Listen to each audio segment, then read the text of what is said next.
Hello friends, welcome to home makers Pavul. நம்ம இன்றைக்கி பார்க்க போகிறது சம்பா ரவா பயன்படுத்தி நம்ம ஒரு கிறிஸ்பான தோசை ரெசிபி தான் பார்க்க போகிறோம். இது ரொம்பவே நல்லாயிருக்கும்.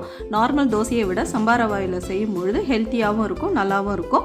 நம்ம இதே சம்பா ரவாவை பயன்படுத்தி நம்ம எப்படி இட்லி செய்கிறது, சம்பா ரவாவை பயன்படுத்தி உப்மா, எல்லாமே நிறைய ரெசிபிஸ் நம்ம சேனலில் ஏற்கனவே அப்லோட் பண்ணியிருக்கேன். லிங்க் எல்லாம் டிஸ்கிரிப்ஷனில் கொடுக்குற, டைம் கிடைக்கும்போது செக் பண்ணுங்கள். இப்போ இது எப்படி செய்கிறதுன்றதை நம்ம டீட்டெயிலாக பார்த்துடலாம். இதுக்கு ஒரு கப்பு சம்பா ரவா எடுத்துக்கோங்க. சம்பா ரவான்றது நம்ம உப்மா செய்வோம் இல்லையா, அந்த ரவை எடுத்துக்கோங்க. இதுவே நம்ம சாதமாக சமைச்சு சாப்பிட்றதுக்கு கொஞ்சம் பெருசாக இருக்கும், அது வேண்டாம். உப்மா செய்கிற சம்பா ரவா அதை எடுத்துக்கோங்க. கோதுமை ரவை எடுத்துக்கிட்டு அதில் எந்த கப்பில் நீங்கள் ரவை எடுத்தீங்களோ அதில் அரை கப்புக்கும் குறைவாக உளுந்து எடுத்துக்கோங்க. அரை கப்புக்கும் கொஞ்சம் கம்மியாக உளுந்து எடுத்துக்கோங்க. இது கூடவே அரை கப்பு அவல், நீங்கள் திக்கான அவலும் எடுத்துக்கலாம், தின்னான அவலும் எடுத்துக்கலாம், இல்லை சிகப்பு அவல் எது வேணாலும் எடுத்துக்கலாம்.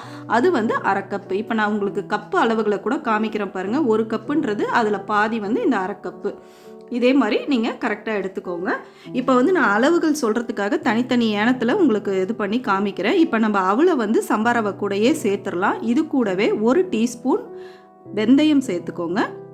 சேர்த்துட்டு இப்போ இந்த அவளையுமே நீங்கள் சம்பா ரவாவோடய சேர்த்து ஊற வச்சிடலாம். நீங்கள் உளுந்தை மட்டும் தனியாக ஊற வச்சுக்கலாம். இதை நீங்கள் அதிக குவான்டிட்டியில் செய்யும் பொழுது நீங்கள் கிரைண்டரில் ஆட்டிக்கலாம். இப்போ நான் கம்மியாக தான் செய்கிறேன். நான் மிக்சியிலே உங்களுக்கு அரைச்சி காமிக்கிறேன். இப்போ இது ரெண்டுத்தையுமே நல்லா கழுவிட்டு ஒரு 3 மணி நேரம் ஊற வச்சு எடுத்துக்கலாம். இப்போ இது நல்லா ஒரு 3 மணி நேரம் ஊறட்டும். ஊறினதுக்கப்புறம் நம்ம எப்படி அரைக்கிறதுன்றதை நான் மிக்சி ஜாரில் சேர்த்து உங்களுக்கு காமிக்கிறேன். இப்போ 3 மணி நேரத்துக்கு அப்புறம் உளுந்தை ஃபஸ்ட்டு சேர்த்து நம்ம வடைக்கெல்லாம் அரைப்போம் இல்லையா, அந்த மாதிரி நல்ல மைய அரைச்சிட்டு வந்துடுங்க. தண்ணி தெளித்து அரைச்சிங்கன்னா நல்ல மாவு அதிகமாக ருப்பி நிறைய காணும். நமக்கு இந்த மாதிரி அரைச்சி உளுந்தை எடுத்துக்கோங்க. இப்போ அதே ஜார்லேயே ஊற வச்சிருக்கிற சம்பா ரவா, அவல் எல்லாத்தையும் சேர்த்து நம்ம 2 பேட்சாக அரைச்சி எடுத்துக்கலாம். இப்போ சம்பா ரவாவையும் சேர்த்துக்கோங்க.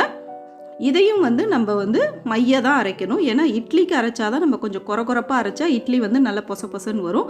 இப்போ இதே நீங்கள் தோசைக்கு அரைக்கிறதுனால நல்லா மைய அரைச்சிக்கிட்டிங்கன்னா தோசை நல்லா கிறிஸ்பாக வரும். நம்ம ஃபுல்லாக இந்த மாதிரி அரைச்சி எடுத்துட்டோம். இப்போ 1/4 உப்பு சேர்த்து கரைச்சி வச்சுக்கோங்க, புளிக்கட்டும். நம்ம மீதி உப்பை காலையில் நம்ம சேர்த்துக்கலாம். இப்போ இது ஒரு 6 மணி நேரம் புளிச்சு வந்தால் தான் தோசை நல்லா ஊற்றுறதுக்கு நல்லா வரும் உங்களுக்கு. நான் நைட்டு ஊற வச்சு நம்ம அரைச்சி நம்ம எடுத்து வச்சிட்டோம். இப்போ காலையில் பார்த்தீங்கன்னா நல்லா பொங்கி வந்திருக்கு. இப்போ மீதி உப்பை இப்போ நம்ம சேர்த்துக்கலாம். இதுக்கு தேவையான உப்பு நீங்கள் அளவு பார்த்து சேர்த்துக்கோங்க.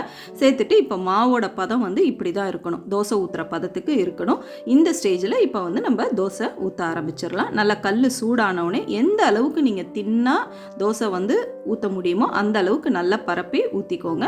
நல்லாவே இந்த மாவு நம்மளுக்கு இந்த பதத்தில் நீங்கள் கரைச்சி வச்சிங்கன்னா இந்த அளவுக்கு அழகாக தின்னா ஊற்ற வரும். நமக்கு ஊற்றுனதுக்கப்புறம் நல்லா எண்ணெய் நல்லா ஸ்ப்ரே பண்ணி விட்டுட்டு நல்லா முருகலாக இதை சுட்டு எடுக்கலாம்.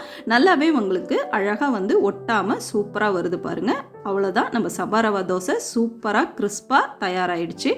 நல்ல சூடாக தேங்காய் சட்னி, சாம்பார் இல்லைனா கார சட்னியோட பரிமாறுங்க. ரொம்பவே நல்லாயிருக்கும். இந்த மெஷர்மெண்ட்டை கரெக்டாக இதே மாதிரி ஃபாலோ பண்ணி செஞ்சிங்கன்னா கிறிஸ்பான இந்த தோசை ரெடி. இதே மாதிரி ரெசிபிஸ் ஃபாலோ பண்ண நம்ம சேனலையும் சப்ஸ்கிரைப் பண்ணிவிடுங்க. தேங்க்யூ.